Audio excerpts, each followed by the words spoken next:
అందరికీ నమస్కారం. అమ్మ మాట అమ్మాయి బాట ఛానల్కి స్వాగతం. కథ చెప్పుకుందామా? ఇంటి ఇరుకు. గణపతి భార్యాబిడ్డలతో పట్నంలో స్థిరపడిన తరువాత అక్కడే ఒక 3 గదుల ఇల్లు కట్టుకున్నాడు. ఇంట్లో అన్ని సదుపాయాలు ఏర్పరచుకున్నాడు. ఉండటానికున్న 3 గదులు కాక ఒక వంటగది, స్నానాల గది ఉన్నాయి. గణపతి స్నేహితుడు వెంకటేశం పట్నం వచ్చాడు. అక్కడ అతడికి చిన్న ఉద్యోగం ఒకటి దొరికింది. అతను గణపతి ఇంటికి వెళ్ళి, పట్నంలో ఇళ్ల అద్దెలు విపరీతంగా పెరిగిపోయాయి. నాకు వచ్చే జీతం తక్కువ. నువ్వు సరేనంటే నేను నా భార్య రాధ కొంతకాలం పాటు మీ ఇంటనే ఉంటాం అన్నాడు. గణపతి భార్యతో సంప్రదించాడు. ఆమె ఇల్లు ఇరుకైపోతుందేమో అన్నది. వాళ్లను కొన్నాళ్ళుండమని, ఇల్లు మరీ అంత ఇరుగ్గా తయారైతే అప్పుడే మరొక ఇల్లు చూసుకోమని చెప్పవచ్చన్నాడు గణపతి. ఆ విధంగా వెంకటేశం గణపతి ఇంట్లో ప్రవేశించాడు. గణపతిది అతడి భార్యాబిడ్డలది కూడా చాలా కలుపుగోలు స్వభావం. కానీ వెంకటేశం అతడి భార్య రాధ ఇందుకు పూర్తిగా భిన్నం. వాళ్ళిద్దరూ ఒక గదిలో ఉండేవారు.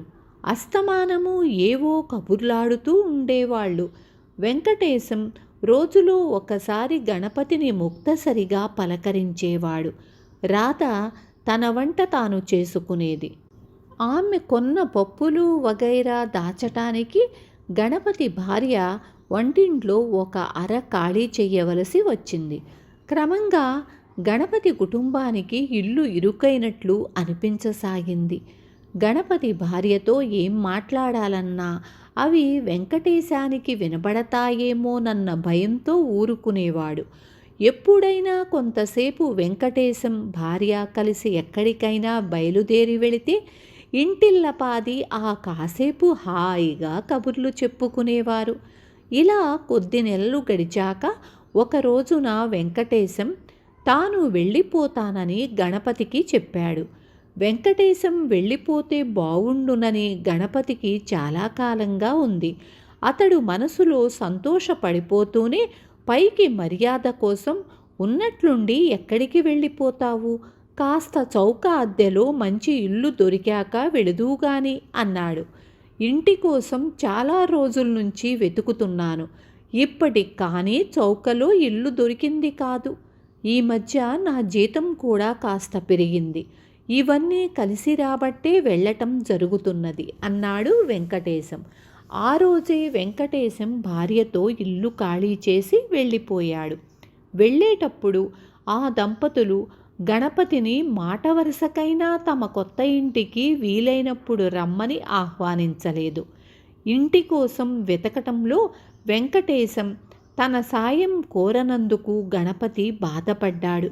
ఇల్లు చూడ్డానికి రమ్మనలేదని గణపతి భార్య నొచ్చుకుంది. ఏమైతేనేమి, వాళ్ళకిప్పుడు ఇల్లు విశాలంగా ఉండి హాయిగా అనిపించసాగింది. ఈలోగా అదే పట్నం గణపతి మరొక స్నేహితుడు మంగయ్య వచ్చాడు. అతడికి భార్య, 4 పిల్లలు.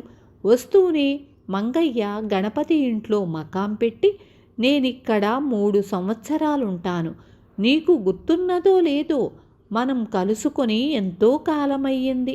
కాబట్టి ఒక 6 మాసాలు నీ ఇంట్లో ఉంటాను. నువ్వు వద్దన్నా మానను అన్నాడు. గణపతి ఏమీ మాట్లాడలేదు.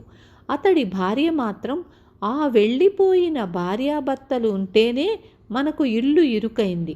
ఇప్పుడు ఈయన 4 పిల్లలతో దిగాడు. అంత్యనిష్ఠూరం కంటే ఆదినిష్ఠూరం మేలన్నారు. ముందే కుదరదని చెప్పేయండి అన్నది భర్తతో. అతను ఇంట్లో చేరేందుకు నా అనుమతి అడిగి ఉంటే అలాగే చేతును. తనే ఉంటానని మొరాయించుకు కూర్చుంటే నేనేం చేసేది? 1 వారం గడిస్తే ఇల్లెంత ఇరుకో వాళ్ళకే తెలుస్తుందిలే. అలా తెలిసి రాకపోతే అప్పుడే చెప్పొచ్చు అన్నాడు గణపతి. అతడు ఇలాంటి విషయాల్లో చాలా మొహమాటం మనిషి. ఇక కొద్ది మాసాల పాటు వీళ్ల బాధ తప్పదనుకున్నది గణపతి భార్య.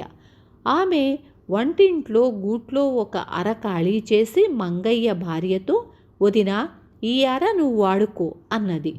మంగయ్య భార్య ఆశ్చర్యపోతూ, నాకు వేరే అర ఎందుకమ్మా, మనం కలిసే ఉంటాం కదా అన్నది. ఆ సమయంలో మంగయ్య అక్కడికి వచ్చి గణపతిని కూడా పిలిచి, ఒరే, నువ్వు అట్టే మొహమాటాలకు పోకు, మనం అన్నింటిలోనూ కలిసి ఉందాం, కలిసి వంట చేసుకుందాం, అయిన ఖర్చు సమంగా భరిద్దాం అన్నాడు. గణపతి ఆ మాటలకు ఆశ్చర్యపోయి అప్రయత్నంగా తల ఊపేశాడు. రోజూ మంగయ్య భార్య, గణపతి భార్య ఒకరికొకరు తోడుగా వంట, ఇంటి పనులు అన్నీ చేసుకునేవారు. మంగయ్య పిల్లలు, గణపతి పిల్లలు ఎంతో స్నేహంగా ఉండేవారు. తెలియక వాళ్ళెప్పుడైనా దెబ్బలాడుకుంటే మంగయ్య ఎంతో తెలివిగా వాళ్ల గొడవలు పరిష్కరించేవాడు. ప్రతి రాత్రి మంగయ్య వాళ్లను ఒకచోట చేర్చి కథలు చెప్పేవాడు. మంగయ్య తన సమస్యలు, కష్టసుఖాలు గణపతికి చెప్పుకొని సలహాలు అడిగేవాడు. గణపతి కష్టసుఖాలు అడిగి తెలుసుకొని తనకు తోచిన సలహాలిచ్చేవాడు. ఇంట్లో ఏ వేడుక జరిగినా అంతా కలిసి వినోదించేవారు. ఎవరి పిల్లల పుట్టినరోజు వచ్చినా ఇంటిల్లిపాది పండగ జరుపుకునేవారు. ఆ ఇల్లు తమది అని, అందులో మంగయ్య కుటుంబం పరాయిదని గణపతి కుటుంబం మరిచేపోయింది. ఇలా 6 నెలలు గడిచాక ఒక రోజున మంగయ్య గణపతితో, ఒరే, ఇట్టే 6 నెలలు గడిచిపోయాయి, ఇంతకాలం రోజులు సరదాగా గడిపేశాము, ఇంకా ఎన్నాళ్ళని మీ ఇంట్లో ఉండేది, ఎక్కడైనా ఓ మంచి ఇల్లు చూసి పెట్టు అన్నాడు. ఈ పట్నంలో ఉన్నన్నాళ్ళు నువ్వు మా ఇల్లు వదలడానికి వీల్లేదు, అసలు నువ్వు ఈ పట్నం వదలడంపై నాకిష్టం లేదు అన్నాడు గణపతి. అలాగంటే ఎలా చెల్లెమ్మ, నువ్వైనా చెప్పమ్మా, మేము ఉండటం వల్ల మీకు ఇల్లు ఇరుకైపోలేదు అన్నాడు మంగయ్య గణపతి భార్య వంక చూస్తూ.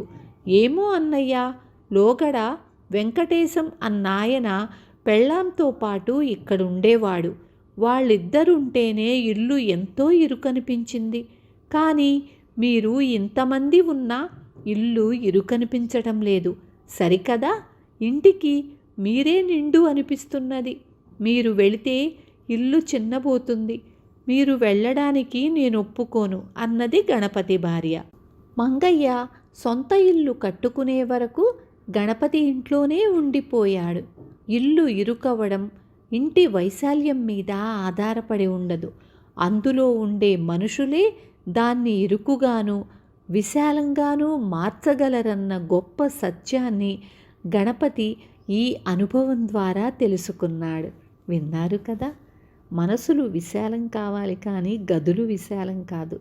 రేపు మళ్ళీ ఇంకొక మంచి కథతో మీ ముందుకు వస్తాను.